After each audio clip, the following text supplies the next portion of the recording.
Good morning विद्यार्थी मित्रों। कक्षा 11 विषय हिंदी। कहानी का नाम है नमक का दारोगा, जिसके लेखक हैं मुंशी प्रेमचंद्र। इससे पहले हमने देखा कि आलोपी दीन को जब हिरासत में लेने की बात होती है तो वह कहते हैं कि मेरी इज्जत धूल में मिल जाएगी, मेरा अपमान होगा, इससे आपको क्या हासिल होगा। आगे हम कहानी देखेंगे। आलोपी दीन ने जिस सहारे को चट्टान समझ रखा था वह पैरों के नीचे से खिसकता हुआ मालूम हुआ। यानी आलोपी दीन जो कहते थे कि हर जगह लक्ष्मी का ही राज है, वो जैसा चाहे वैसा नचा सकती है, तब उस सहारे को यानी लक्ष्मी रूपी या धन का जो सहारा है, उसकी जो चट्टान है, वो अब उन्हें खिसकती हुई नजर आने लगी। स्वाभिमान और धन ऐश्वर्य को कड़ी चोट लगी, किंतु अभी तक धन की सांख्यिक शक्ति का पूरा भरोसा था।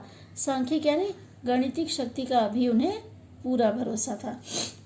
अपने मुख्तार से बोले, मुख्तार यानी जिसका ओहदा वकील से कम होता है। लाला जी, 1000 के नोट बाबू साहब को भेंट करो, आप इस समय भूखे सिंह हो रहे हैं। यानी वो अपने मुख्तार से कहते हैं कि 1000 का नोट वंशीधर को भेंट कर दीजिए। वंशीधर ने गर्म होकर कहा, 1000 नहीं, 1,00,000 भी मुझे सच्चे मार्ग से नहीं हटा सकते। यानी वो कहना चाहते कि उन्हें 1000 नहीं, अगर 1,00,000 भी मिलेगा तो सच्चाई का मार्ग नहीं छोड़ेंगे। धर्म की इस बुद्धिहीन दृढ़ता और देव दुर्लभ त्याग पर मन बहुत झुंझलाया। धर्म की बुद्धिहीनता नहीं, जिसमें बुद्धि ना हो, दृढ़ता यानी उस पर अटल रहना, देव दुर्लभ त्याग यानी जो देवों में भी मुश्किल से देखने मिलता हो, ऐसे त्याग पर उनका मन झुंझला जाता है।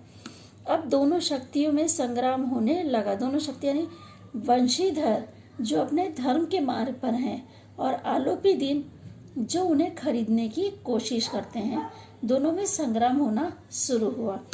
धन ने उछल उछल कर आक्रमण करना शुरू किया। यानी धन जो है वो आलोपी दीन बढ़ा बढ़ा कर वंशीधर को खरीदने की कोशिश करते हैं। 1 से 5, 5 से 10, 10 से 15 और 15 से 20,000 तक नौबत पहुंचेगी। यानी जो कीमत है वो यानी आलोपी दीन जो है वो कीमत बढ़ा बढ़ा कर बोलते हैं, किंतु धर्म अलौकिक वीरता के साथ इस बहुसंख्यक सेना के सम्मुख अकेले पर्वत की भांति अटल और विचलित खड़ा था। किंतु जो धर्म है वो अलौकिक यानी जो दिखाई ना दे, वीरता के साथ यानी जो वीर है, अकेले पर्वत की भांति यानी जो पर्वत के समान अटल यानी एक जगह स्थित हो, बिना विचलित हुए, अविचलित होना यानी बिना विचलित हुए खड़ा था। ये वंशीधर की बात है। आलोपी दीन निराश होकर बोले, अब इससे अधिक मेरा साहस नहीं, आगे आपके अधिकार हैं। वंशीधर ने अपने जमादार को ललकार कर बदलू सिंह मन में दरोगा जी को गालियां देते हुए पंडित आलोपी दीन की ओर आगे बढ़ा। पर जब वो पैसे से नहीं खरीद पाते तो क्या है, वो निराश हो जाते हैं। उसके बाद वंशीधर से कहते हैं कि जो तुम्हारे अधिकार में है वो करो। तो वंशीधर जो है बदलू सिंह यानी जो जमादार है उसको कहते हैं कि उन्हें हिरासत में ले लो। तो वो मन में गाली देते हुए आलोपी दीन की तरफ बढ़ते हैं। गाली क्यों दे रहे हैं? क्योंकि अगर दरोगा साहब यानी जो वंशीधर है उन्होंने रिश्वत ली होती तो उस रिश्वत में कुछ पैसे उनको भी मिल गए होते, पर वंशीधर ऐसा नहीं करते, इसलिए वो मन में गाली देते हुए आलोपी दीन की ओर बढ़ा। पंडित घबराकर 2-3 कदम पीछे हट गया। अत्यंत दीनता से बोले, बाबू साहब, ईश्वर के लिए मुझ पर दया कीजिए, मैं 25,000 पर निपटारा करने को तैयार हूँ। यानी अब जो 20,000 की रकम थी वो 25,000 पर पहुँचती है। असंभव बात है, ये वंशीधर कहते हैं कि ये संभव नहीं है। 30,000 पर आलोपी दीन कह रहे हैं कि 30,000 पर किसी तरह भी संभव नहीं, ये वंशीधर कहते हैं।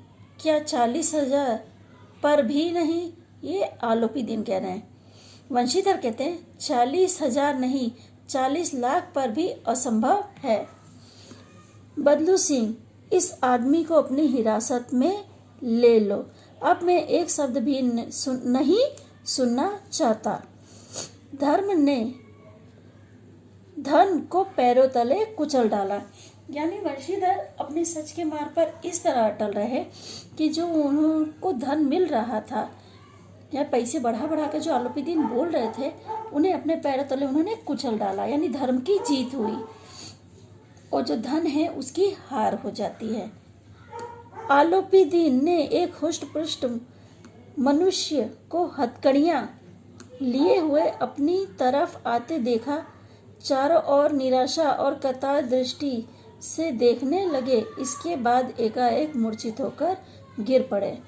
यानी क्या है, यहाँ पे आलोपी दीन जो है वो सबकी तरफ देखते हैं कि शायद कोई मदद करे, पर आखिर में उनको निराशा हाथ लगती है। इसके बाद वो एकाएक मूर्छित होकर गिर जाते हैं। ठीक है विद्यार्थी मित्रों, आगे की चर्चा हम लोग अगले वीडियो में करते हैं।